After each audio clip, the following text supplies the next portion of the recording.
Bien, vamos a continuar con la clase anterior, donde hemos hecho una introducción vinculada a la problemática que vamos a desarrollar puntualmente.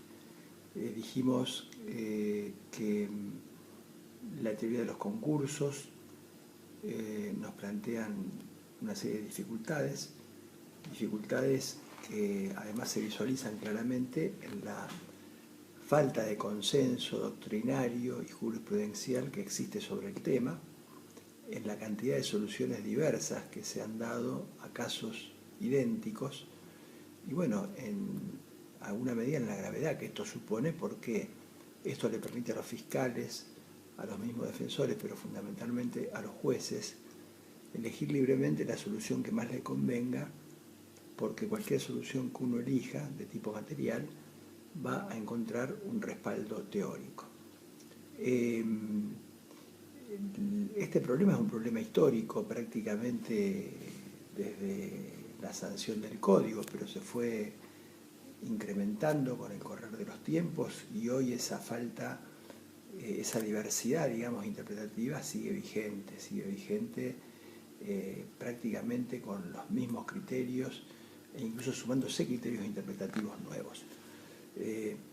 Pero pensemos, por cierto, las distintas soluciones que la jurisprudencia le ha dado a casos que parecieran sencillos. Pensemos en el supuesto de quien abusa, mediante un abuso de armas comete lesiones. La jurisprudencia ha considerado que este hecho, el abuso de armas con lesiones, constituye un concurso aparente de leyes. Hay tribunales superiores que lo han encuadrado o calificado como un concurso ideal y hay quienes han manifestado que es un concurso real. Pensemos en el caso cotidiano del robo calificado y la tenencia ilegal de armas, que ha dado lugar a muchísimos fallos. Hay un caso muy interesante, el caso Heredia, que ya lo vamos a ver, con distintas posiciones, que fue comentado por Patricia Ziffer en un artículo que recomiendo, más allá de que no comparta la solución a la que arriba Patricia Ziffer, pero bueno, en ese fallo Heredia, que trata esta cuestión, se visualizan distintas posiciones y distintas formas de calificar el hecho. Y calificar un hecho como concurso ideal, concurso aparente, concurso real o delito continuado, obviamente tiene consecuencias dispares. En un concurso aparente de leyes se aplica la pena única prevista en la figura aplicable, en la figura preferente o prevalente, en la figura legal en la que cuadra el hecho. Si el supuesto es un concurso ideal, se aplica en cambio la pena mayor. Si es un concurso ideal, se aplica la suma de las penas con algún límite establecido en una suerte de suma aritmética, ¿no? Con un límite bastante prolongado que establece hoy nuestro artículo 55 después de la reforma Bloomberg. Y si es un delito continuado, obviamente se aplica una única pena, la pena del bien jurídico, de la figura legal en la que los repetidos hechos se califican o se proyectan. De modo que esta situación, que referido al abuso de armas, a las lesiones, a la tenencia de armas de guerra o el robo calificado, se reproduce en el caso de las calumnias y la falsa denuncia. Cuando la calumnia se produce a través de una falsa denuncia, se produce en el caso del médico que al revelar, digamos, el secreto profesional, teniendo prohibido hacerlo, comete una calumnia o comete una injuria. Se produce en el caso del testigo que es citado a declarar y que no concurre, que puede incurrir en el delito de abstención de testigo como en el delito de desobediencia. Se produce, en fin, en numerosos supuestos en donde la jurisprudencia ha acudido a las más diversas soluciones y en alguna medida le vamos a proporcionar algún material para que ustedes tengan idea de cómo hasta a nivel de tribunales superiores se han pronunciado de manera diferente en supuestos exactamente idénticos. Esto obviamente es una muestra, digamos, de las dificultades que plantea el tema y de la necesidad, obviamente, de elaborar, digamos, instrumentos o herramientas que puedan hacer previsible la solución de estas cuestiones. Precisamente por ello la teoría de los concursos, como cualquier teoría penal, tiene una función práctica para la persona que quiere saber cuánto tiempo va a pasar presa o qué pena tiene en expectativa, para los jueces que quieren en alguna medida conocer y poder tener herramientas para resolver los casos. Tiene una función de garantía porque obviamente una teoría de los concursos o de la unidad o pluralidad delictiva debe apuntar en su programación a evitar que se violen principios constitucionales a los cuales nos referimos en la clase anterior, y tiene obviamente una función sistemática, que es la de determinar esa teoría, los criterios, ¿no?, que permitan establecer cuándo un hecho o varios hechos pueden ser calificados como un único delito o como una multiplicidad de delitos y consecuentemente son merecedores de una pena o merecedores de más de una pena. Si uno pudiera establecer un gráfico para poder diferenciar las hipótesis que hemos anunciado en la clase anterior, dijimos que normativamente había dos supuestos de concursos.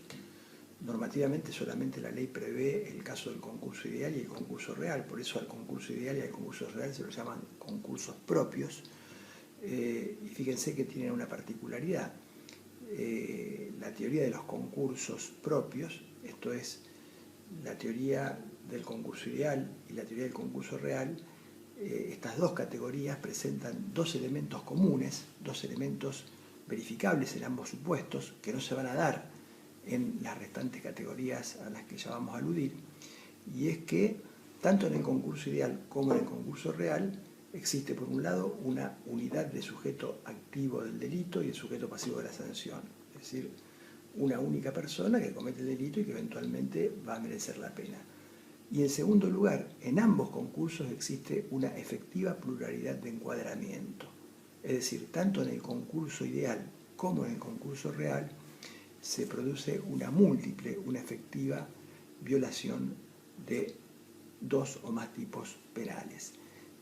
La diferencia está en estos concursos propios, en estos supuestos que prevé la ley normativamente, en que mientras que ese doble encuadramiento, esa doble violación de la ley, esa doble afectación legal es producto de un único hecho en el concurso ideal, artículo 54, en el concurso real esa múltiple violación de la ley, ese múltiple encuadramiento legal es producto de varios hechos independientes, de modo que el único criterio distintivo entre un concurso ideal y un concurso real es que en el primero se trata de un único hecho, existe unidad de hecho, una unidad fáctica, una unidad de acción, ya veremos la diferencia o ya veremos si hay una diferencia entre esos conceptos, mientras que en el concurso real existe una pluralidad de hechos independientes. Pero en ambos, y por eso son concursos propios,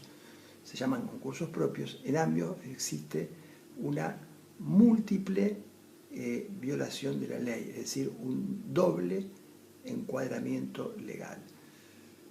Fuera de estos casos normativamente previstos, y en un campo de posibilidades lógicas aparece otras dos categorías, como dijimos ayer. Una es el concurso aparente de leyes penales, conflicto aparente de leyes o tipos penales, o teoría de la unidad de ley. Al concurso aparente de leyes penales se lo llama concurso impropio, porque no es propiamente un concurso, ya vamos a ver por qué. Y la otra hipótesis es la hipótesis del delito que da lugar a la categoría del delito continuado, cuyas particularidades también las hemos mencionado de manera muy linealmente ayer. En el concurso aparente de leyes existe también, como en el concurso ideal, unidad de hecho, un único hecho. Sin embargo, el encuadramiento legal no es múltiple, porque en verdad, vaya la paradoja, ¿no? El encuadramiento legal es solo en apariencia múltiple, pero en realidad resulta ser que de los dos tipos penales que pueden estar en juego, solo uno es aplicable, y ese tipo aplicable, ese tipo prevalente, ese tipo desplazante, interfiere, excluye la aplicación del otro. De modo que en el concurso aparente de leyes hay un concurso impropio, porque no existe una múltiple violación de la ley, no existe un real múltiple encuadramiento, sino que se trata solo de un encuadramiento múltiple aparente, pero cuando uno analiza la relación de las figuras penales entre sí y aplica una regla de la que ha elaborado la teoría del concurso aparente, se da cuenta que la aplicación de una figura excluye la aplicación de la otra. Mientras que en el delito continuado, por diferencia con el concurso real y con el concurso ideal y con el concurso aparente, existen varios hechos, pero lo cual permite diferenciar el delito continuado del concurso ideal y el concurso aparente, donde hay unidad de hecho, pero con relación al concurso real, esos varios hechos son hechos dependientes, están unidos por una relación de dependencia, lo cual diferencia el delito continuado del concurso real, en donde los hechos son, o la pluralidad de hechos, es de hechos independientes y no de hechos dependientes. También, por diferencia con el concurso real, en el delito continuado, los varios hechos dependientes caen en una misma figura legal. Hay unidad de lesión jurídica, unidad de encuadramiento legal, a diferencia del concurso real, en donde el encuadramiento legal es múltiple. Si pudiéramos elaborar un gráfico, que ya lo vamos a facilitar como material para ubicarnos, podríamos básicamente sostener las 4 hipótesis: concurso aparente, concurso ideal, concurso real, delito continuado. En el concurso aparente existe unidad de hecho. En el concurso ideal existe también unidad de hecho, un único hecho que cae bajo 2 o más figuras penales en el concurso ideal. Concurso aparente, un único hecho que en apariencia es subsumible bajo 2 o más figuras penales, pero hay unidad de hecho en los dos. En el concurso real, en cambio, hay pluralidad de hechos independientes. Y en el delito continuado, 4ª columna, también hay pluralidad de hechos, pero dependientes. Unidad de hecho, pluralidad de hechos independientes, pluralidad de hechos dependientes. En segundo lugar, en el concurso aparente de leyes, el encuadramiento legal es único. Es como un caso sencillo.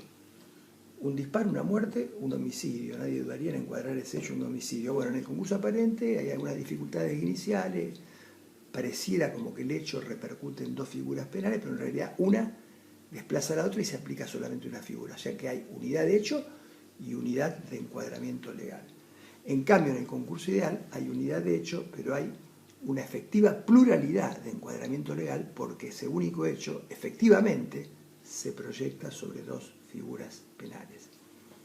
Es como que hay una superposición de espacios típicos.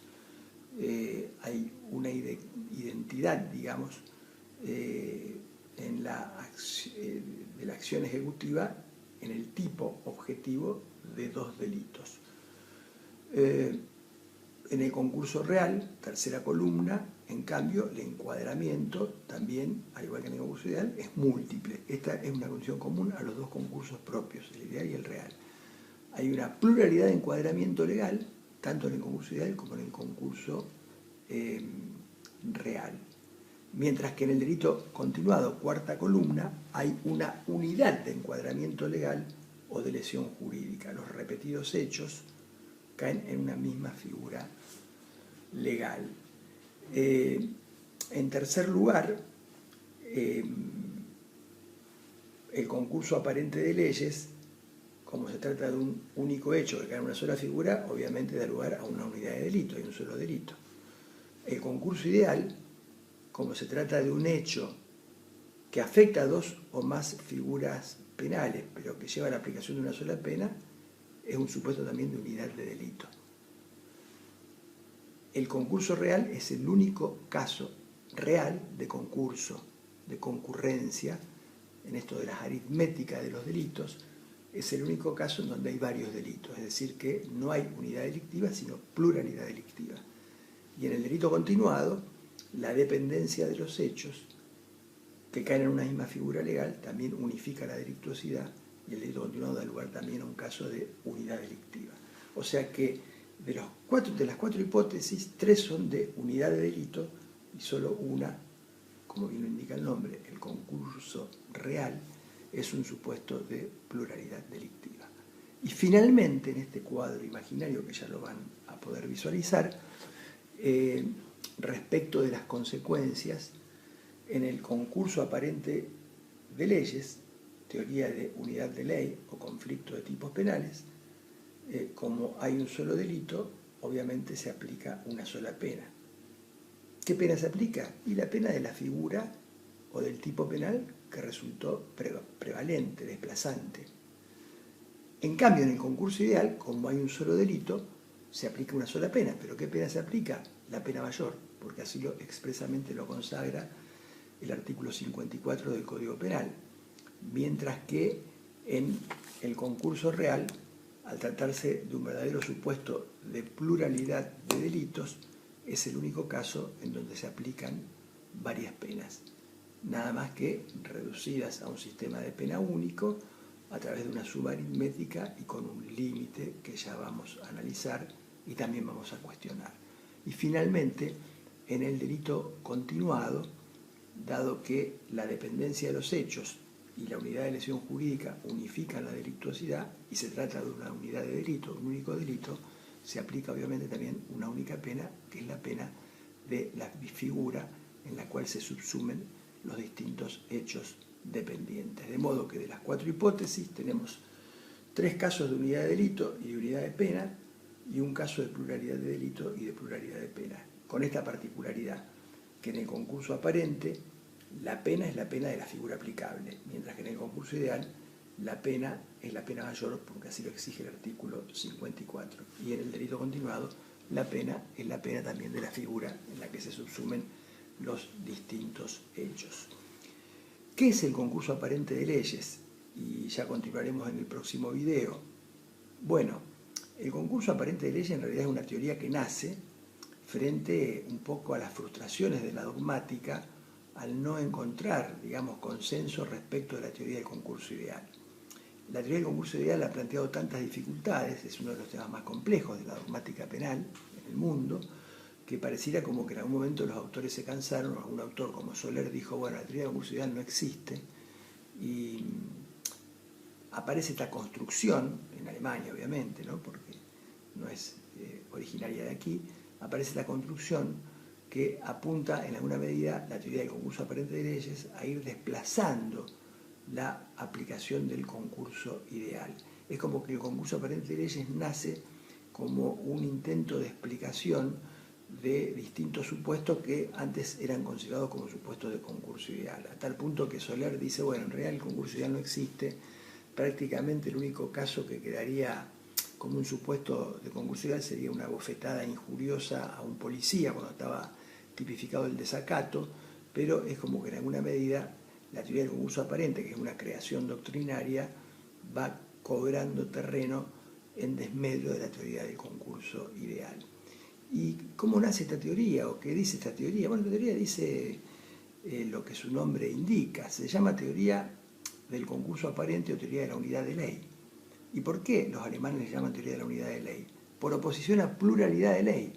Porque justamente la diferencia entre el concurso aparente y los concursos propios, concurso ideal, concurso real, es que mientras en el concurso ideal y real hay una pluralidad de leyes, pluralidad de encuadramientos sobre los que se proyecta el único hecho o los varios hechos independientes, en el concurso aparente hay una unidad de ley, porque finalmente la ley que se aplica es la figura prevalente, la figura desplazante de la otra figura que en apariencia concurre.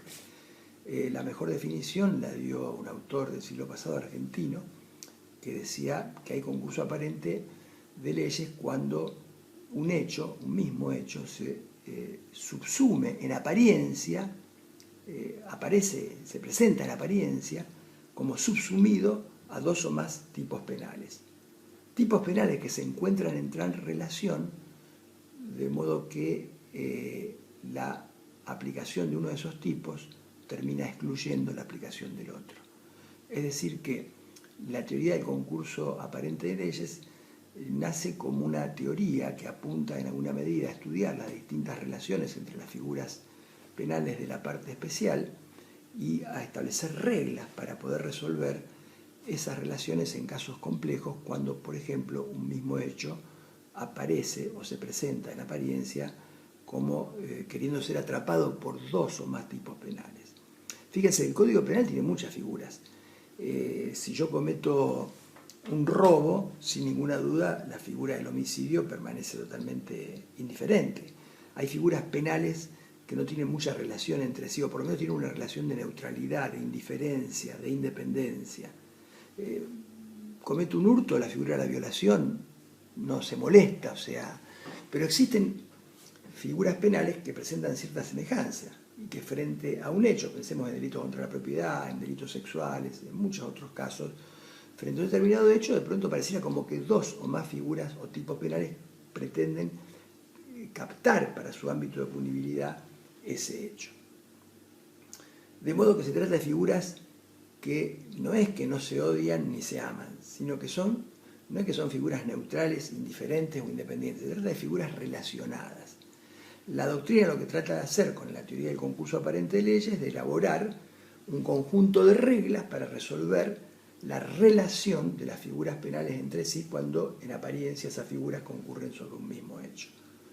Y de este modo aparecen las reglas o las relaciones que le dan contenido a esta teoría y que ya de inicio advierto, anticipo, presentan cierta dificultad.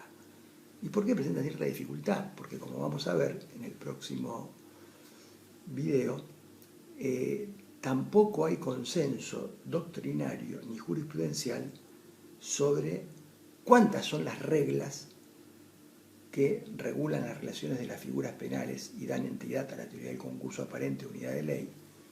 Tampoco hay consenso ni uniformidad en cuál es el nombre que tienen esas reglas. Algunos le asignan un nombre y otros utilizan otro nombre. Y peor aún, tampoco hay consenso respecto del contenido que tienen esas reglas. De modo que, según el autor que utilicen, cuando ustedes hablen de la regla de la especialidad, van a estar queriendo decir A, o si siguen a otro autor, van a estar diciendo B. Y esto obviamente nos deja de ser un aporte más a la complejidad y a la confusión. O sea, si la teoría del concurso aparente pretendía resolver los problemas que generaba desde la perspectiva hermenéutica la teoría del concurso ideal, digamos que en poco ha contribuido para conseguir ese objetivo, como lo voy a demostrar en el próximo video. Muchas gracias.